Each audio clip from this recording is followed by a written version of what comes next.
Hello, everybody. The minutes after writing, it is July 22nd, and we finished writing at 12:58 p.m., and it is right now 11:35 p.m. 8:35. I'm sorry, I don't know why I said 11. Because it starts with an E and so does 8. No, I think literally my brain just short-circuited. Who cares? Okay. It's 8:35 p.m., and we stopped writing at 12:58 p.m. So 8 hours would have been that, so 8 hours minus 12 minutes.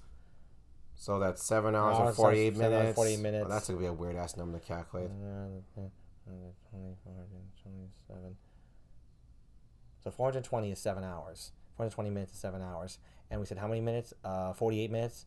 So 48 minutes after 420 hours. No, wait. So it's 468 hours. Yeah, they're 468 minutes. 468 minutes after. They're 468 minutes after writing. For me, also, by the by, for anyone who's, of course, been keeping up on this, I got excellent sleep today, so I felt great. You got it! I got excellent sleep today, so I feel totally awake right now. I'm very happy for my brother. Yes, I am too. My little brother. So for me, I got that.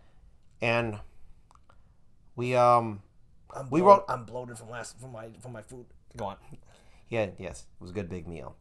We wrote one segment. It was great. Oh yeah, we owned it. It went smooth. A little difficult because we had to change some things, and yet change nothing, and yet change some things. It was kind of one of those segments because what we wanted initially didn't work, so we had to rework it, and then we reworked it to kind of where it started. But the process and the mindset and the whole tone and the approach to the scene of itself, the segment itself, was different and yet the same. It was one of kind of those funny things. Yeah. So for me, the segment went extremely well. Then, for me personally, because I just started getting good sleep today, I could have written the next segment because it was pretty straightforward and it had involved a nasty character. Garrett and I love writing our nasty characters in our show. But I personally like taking things slowly when it's kind of a shift. Because, and I do mean it, in case you haven't been keeping up, I do mean it. I've had really bad sleep for like almost 3 weeks, I think. And for me, when I get bad sleep, that just kind of fucks up my whole day. So, me just all of a sudden. Oh, sure. The microphone. Garrett's on the microphone now. See? Right there. So, I wanted to take it slow. And then we did. And we stopped. And it was great. The segment was really, it was just good, emotional, good character, everything we wanted when we synced it all up to what we chose from what we reworked. Nope, I thought I was saying anything else except I had a really nice work day and I finally fixed up my sleep. I feel really good. Garrett, you can go if you want to say anything about it. So I'll just give more details into what in the episode that what we had written actually in this episode in sort of what we were going in for.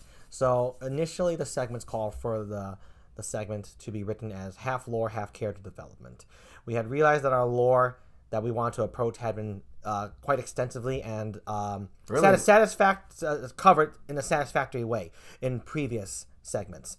Specifically, the immediately preceding segment. So we wanted to change that up going into this one, not because we were afraid of doubling up or repeating something that we have already heard in such close succession, but more to the fact that when we read out loud the segment what it was about, it felt better to go with it being about the character more than the lore. So it stopped being 50% lore, 50% character to more like all character, and like lore is just there to enhance the lore. I'd say lore and enhance the character. Yeah, I'd say lore is just there because that's generally the nature of sometimes we just write a big universe. It's just going to naturally come up. Yeah. Even when it's about the character, when you make it all about a character or characters, when you got a big universe, it's just going to come up naturally. Yeah, let's do one of our fun examples. Okay. So say you want to write a universe where diamonds of three specific colors: black, white, and gray.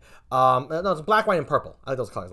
Yeah, those are good colors. Black, white, and purple are the dominant colors of the currency, as well as magic in the universe. Yeah, right? Let's say we're in a fantasy setting. And let's say the only way you want to describe this lore is through a character's character development. So you would integrate these three diamonds into the character's speech or the segment in which you would show the character. So like the character grows as the character grows up around diamonds, a specific color diamond and whatnot. But then that strains the character development because it feels like it's more about the diamonds than the character. So then... So what we did is we throw out the diamonds, and then what we do is we bring in, like, let's just make this character likes to travel along this path. And then as we're writing that, we think, okay, let's just throw in a diamond thing right here. That the character saw a diamond, just blatantly says, oh, I can make it rich with this black diamond. And there you got some lore right there. But you see how quick that dialogue goes by? The character's walking by. It's more about a character trekking through the desert and really enjoying the trek and, like, loving nature. And you see that in the character's expressions, and that the character draws a lot from nature. And then just out of a blurb says, oh, I can make it rich with this. Lucky. And then we continue, as it were, the rest of the segment about the character trekking through the desert. Exactly. So you see, it just came in, but that's definitely not the focus. Right. And then as a result of writing deserts in this sci-fi fantastical world, you can also introduce then this landscape that, okay, so this planet has deserts. Yes. But the desert was created because we want to create a character who liked deserts. Not that we needed a character who needed to be in a desert, because I always envisioned this desert on a planet. I love desert planets. No. Example. It was character first before the lore. And the truth is, honestly, in how we write for all of our show, it is character first, lore second. But the lore is very dense in this show. It is. It's very dense. But yeah, it doesn't mean we slack on the lore. But that's a fun way when lore can naturally wiggle itself in when you have a central focus. Whether the central focus is lore or character, I highly recommend against going 50-50s, even though Brandon and I can more than capable of pulling it off. It's kind of difficult to pull to tread, especially because then you'll kind of feel like half full or half empty when enjoying the work at hand, unless you really know what you're doing. Yeah. Where 50% lore and 50% character is like exactly what this segment calls for. It's precisely what this scene needs, and anything more, anything less, or even an alteration ruins the overall scope of this piece and the overall scheme of the puzzle. So to understand that kind of writing, you really got to know what you're doing, and you really have to have written a lot and have written very much what you enjoy writing and understand the pieces that go into it and when they fail and when they don't. So Brandon and I have done some 50-50s, but it was because it was the perfect moment, right? The right piece for the overall whole. I can't name any specifically. This one was going to be that, but its lore side was lacking since it had been explained previously, so we converted it to a character segment, and that was the way to go. And also, I don't know if we ever talked about it in other videos, but I'll talk about that now. And one of the reasons why you could say, threw us off guard, was because that's actually quite common in this essence. Anyone knows our segment writing system.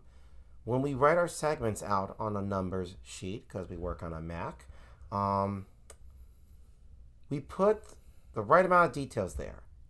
But sometimes, I wouldn't say a lot, but definitely a noticeable amount of times, as we are progressively writing in the script our episodes, things we thought that wouldn't be covered very well, that we want to say addressed later, we actually addressed it in earlier segments. So when we approach this part that was supposed to address a thing, we're like, wait a minute, hold on. We already did that. We already did this heavily. Okay. I think we can do it thinner and just focus on this aspect of the story. Yeah. So on this character. So that's actually the natural flow that kind of happens, because that's how Garrett and I treat our segments. Yeah. The segments are incomplete.